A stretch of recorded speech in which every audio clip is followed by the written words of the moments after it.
ಇವತ್ತು ನಮ್ಮ ರಾಜ್ಯದಲ್ಲಿ ನಮ್ಮ ನಾಡಿನಲ್ಲಿರ್ತಕ್ಕಂಥ ಮಠಮಾನ್ಯಗಳು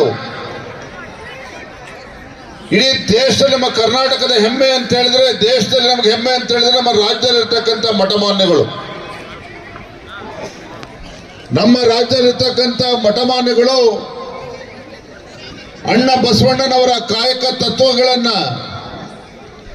ತ್ರಿವಿಧ ದಾಸೋಹವನ್ನ, ಅನ್ನ ದಾಸೋಹ, ಅಕ್ಷರ ದಾಸೋಹ, ಜ್ಞಾನ ದಾಸೋಹವನ್ನ ಈ ನಾಡಿಗೆ ಉಣಬಡಿಸುವಂತ ಕೆಲಸವನ್ನ ಎಲ್ಲ ಮಠಗಳ ನೇತೃತ್ವದಲ್ಲಿ ಇವತ್ತು ಆಗ್ತಾ ಇರುವಂತದ್ದು. ನನಗೆ ನೆನಪಿದೆ, ಇವತ್ತು ಕೂಡ ಪೂಜ್ಯ ತಂದೆಯವರು ನಾಡಿನ ಮುಖ್ಯಮಂತ್ರಿಗಳಿದ್ದಾಗ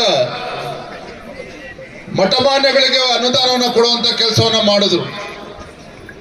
ಅದಕ್ಕೆ ಸಾಕಷ್ಟು ವಿರೋಧಗಳು ಕೂಡ ವ್ಯಕ್ತಪಡಿಸಿದ್ರು. ಆದ್ರೆ ಯಡಿಯೂರಪ್ಪನದು ಯಾವುದನ್ನು ಕೂಡ ಲೆಕ್ಕಿಸದೆ ಇವತ್ತು ಮಠಮಾನ್ಯಗಳಿಗೆ, ಇವತ್ತು ಕೇವಲ ವೀರಶೈವ ಲಿಂಗಾಯತ ಮಠಮಾನ್ಯಗಳಿಗೆ ಅಷ್ಟೇ ಅಲ್ಲ, ವಿವಿಧ ಸಮಾಜಗಳ ಮಠಮಾನ್ಯಗಳಿಗೂ ಕೂಡ ಅನುದಾನವನ್ನು ಕೊಡುವಂತ ಕೆಲಸ ಮಾಡಿದ್ರು. ಯಾಕೆ ಅಂತ ಹೇಳಿದ್ರೆ, ಇವತ್ತು ನಿಜವಾಗ್ಲೂ ಕೂಡ ನಾಡನ್ನ ಸರಿದಾರಿಯಲ್ಲಿ ತೆಗೆದುಕೊಂಡು ಹೋಗ್ತಕ್ಕಂಥ ಕೆಲಸವನ್ನು ಕೂಡ ಮಠಮಾನ್ಯಗಳು ಮಾಡ್ತಾ ಇರುವಂತದ್ದು. ಯಾವುದೇ ರಾಜ್ಯ ಸರ್ಕಾರಗಳು ಅಷ್ಟು ಕೆಲಸ ಮಾಡೋದಕ್ಕೆ ಸಾಧ್ಯ ಆಗೋದಿಲ್ಲ. ಆ ರೀತಿ ತ್ರಿವಿಧ ದಾಸೋಹದ ಮುಖೇನ ನಾಡನ್ನ ಕಟ್ಟುವಂತ ಕೆಲಸ ಇವತ್ತು ಮಠಮಾನ್ಯಗಳು ಮಾಡ್ತಾ ಇದ್ದಾವೆ. ಸಮಾಜವನ್ನ ತಿದ್ದುವಂತ ಕೆಲಸ ಮಾಡ್ತಾ ಇದ್ದಾರೆ. ಸಮಾಜವನ್ನ ಸರಿದಾರಿಯಲ್ಲಿ ತೆಗೆದುಕೊಂಡು ಹೋಗ್ತಕ್ಕಂಥ ಕೆಲಸ ಇವತ್ತು ನಮ್ಮ ನಾಡಿನ ಹೆಮ್ಮೆಯ ಮಠಮಾನ್ಯಗಳು ಇವತ್ತು ಮಾಡ್ತಾ ಇದ್ದೇವೆ ಅಂತ ಹೇಳೋದಕ್ಕೆ ನನಗೆ ತುಂಬಾ ಸಂತೋಷ ಮತ್ತು ಹೆಮ್ಮೆ ಅನ್ನಿಸ್ತದೆ. ಅದೇ ರೀತಿ ಪರಮ ಪೂಜ್ಯ ಸೋಮಶೇಖರ ಶಿವಾಚಾರ್ಯ ಮಹಾಸ್ವಾಮೀಜಿಗಳವರ ನೇತೃತ್ವದಲ್ಲಿ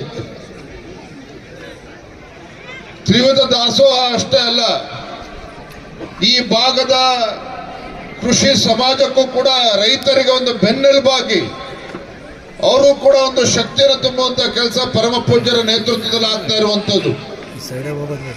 ರಾಜ್ಯದ ಅನೇಕ ಜಿಲ್ಲೆಗಳಲ್ಲಿ, ಕೇವಲ ಹಾಸನ ಜಿಲ್ಲೆ ಅಷ್ಟೇ ಅಲ್ಲ, ಹಾವೇರಿ ಜಿಲ್ಲೆ ಅಷ್ಟೇ ಅಲ್ಲ, ನಮ್ಮ ಶಿವಮೊಗ್ಗ ಜಿಲ್ಲೆ, ನಮ್ಮ ಶಿಕಾರಿಪುರ ತಾಲೂಕಿನಲ್ಲೂ ಸಹ ಮಹಿಳಾ ಸ್ವಸಹಾಯ ಸಂಘಗಳನ್ನ ಕಟ್ಟಿಕೊಂಡು ಇವತ್ತು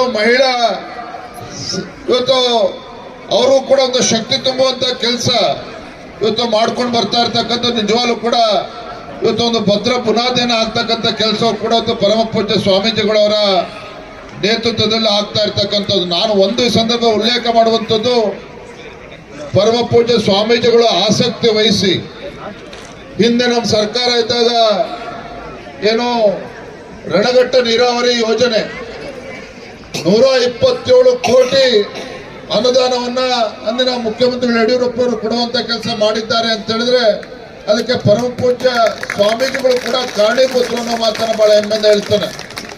ಯಾಕೆಂತ ಹೇಳಿದ್ರೆ ಪರಮ ಪೂಜ್ಯ ಸ್ವಾಮೀಜಿಗಳ ಬಗ್ಗೆ ಇಷ್ಟು ಯಾಕೆ ಹೇಳ್ತಾ ಇದ್ದೇನೆ ಅಂತ ಹೇಳಿದ್ರೆ, ಕೇವಲ ಮಠಕ್ಕೆ ಸೀಮಿತ